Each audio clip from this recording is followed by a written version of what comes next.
Guys, everything that glitters is not gold. And neither is this.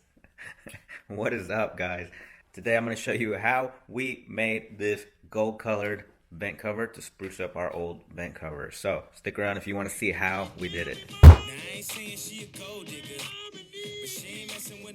We're using 1x2 wood and just some decorative metal from Home Depot. Before we jump into the video, guys, I just want to let you guys know my microphone broke during this video.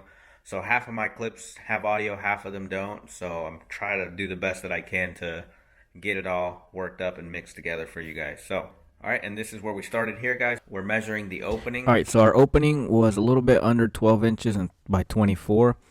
And so we picked up this 1x2 piece of wood, 8 foot, and then this piece of decorative sheet metal, which is 12 by 24 inches at Home Depot. This is perfect for the box that I had. We also had our nails, our wood glue for gluing everything together, the tape measure, a pen, and a router, which you may or may not need later on.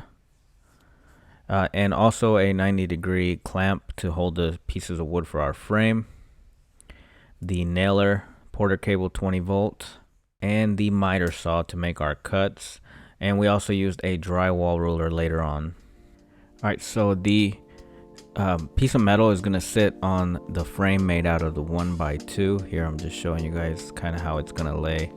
So I went ahead and took my pieces and started cutting my frame. I cut two 23-inch pieces, and then I cut another two 13.5-inch pieces. And these are going to be used to build out our frame. So the actual dimensions of our frame are going to be 24.5 by 13.5 inches. It's a little bit bigger so that the sheet metal can sit and overlap all the edges of the frame. So here we are just laying it out, and this is where my sheet metal is going to overlap onto the frame. And we're just doing regular butt joints to make it easier. You can also do 45-degree cuts. I just wanted to do what was easier. Next, we took our wood glue and our angle clamp, and we joined a corner together. We made sure that it was straight and that it was tight. Rubbed off all the extra glue. And then we went ahead and grabbed the Porter cable brad nailer. If you haven't seen that review, check it out. And we nailed the corner together. I didn't use anything bigger because this is going to be on the ceiling, so it's not going to be moved or anything. I didn't think I really needed that much holding it together other than the glue and the small nails.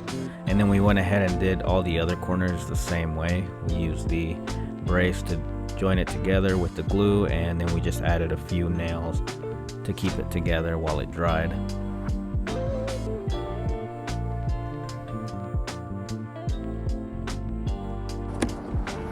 All right, everyone, this is what I'm talking about, where I said you don't necessarily need the router. You can just nail or glue your screen right here, and it'll look fine.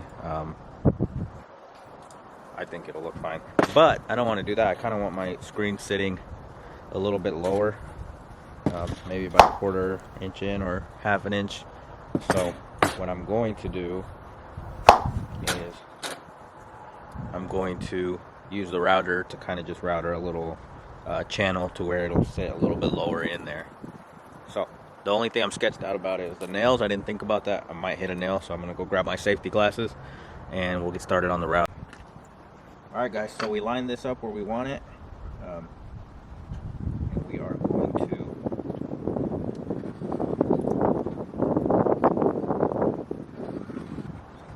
Alright guys, there we have it marked. Our channel. If you're not going to use the router, you can skip this next part. I've got my drywall ruler here. We're going to measure from the edge of the blade to the edge of the router sled. That's 1.5 inches. Alright, so we want our ruler clamped 1.5 inches away from this line. So 1.5 inches. We're going to mark it where we want our ruler. Same thing over here. Alright, so we've set up our little router station here. Alright, so we're using this piece of scrap wood right here just to hold the ruler, and so we have something for this to sit on, and the ruler will just be the guide, and then we'll just turn the frame every time to do the different sides. We're just using clamps to hold it in place, and then we've got our safety goggles. So we half an inch, maybe a little bit less than half an inch, and we are going to work our way on each side, and hopefully it works out. So again, you don't have to do this. You could have just put the sheet metal onto the wood. It'll look fine. I just kind of want it to sit a little bit lower, so, and I've already got a router, so it just makes sense for me to go ahead and do it. So we went ahead and routed the little channel on the inside of the frames, and in hindsight this would have been a lot easier if I just made the channel before I cut the frame. I would have just had a long 8-foot piece, and I could have just done the channel all at once going in one direction, and I didn't think about that until after I was done. Alright guys, definitely not perfect, but we're gonna do a second pass.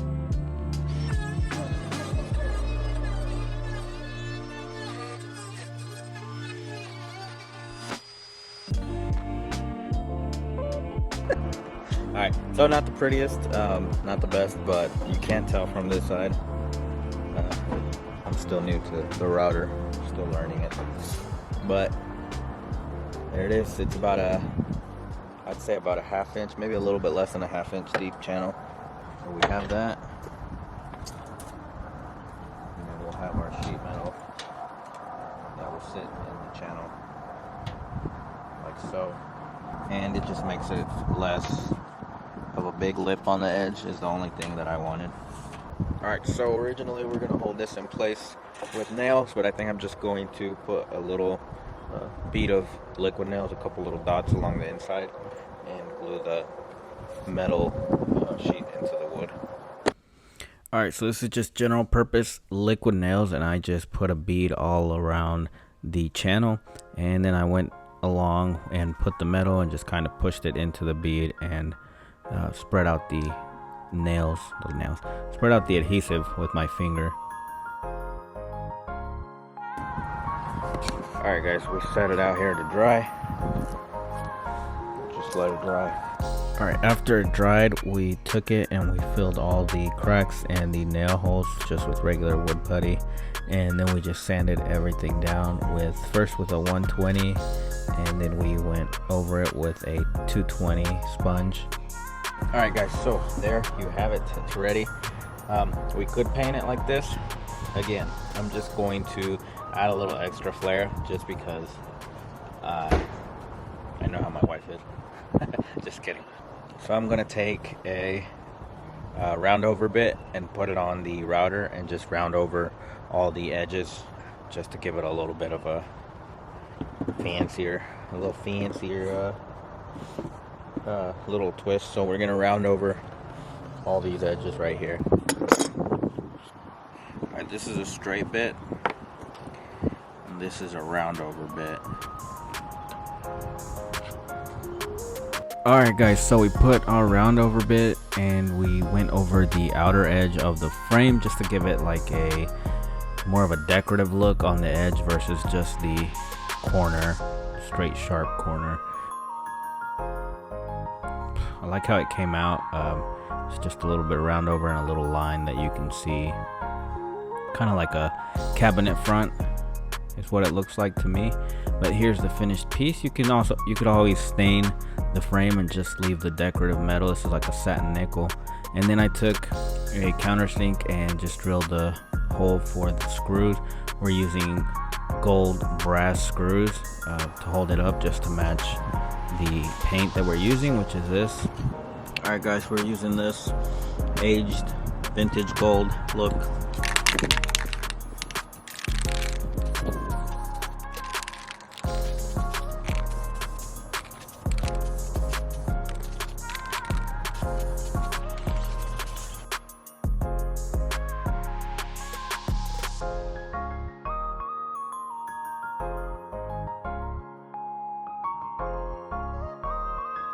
Alright guys, that is it for this week. Thank you guys for watching how we built these little vent covers.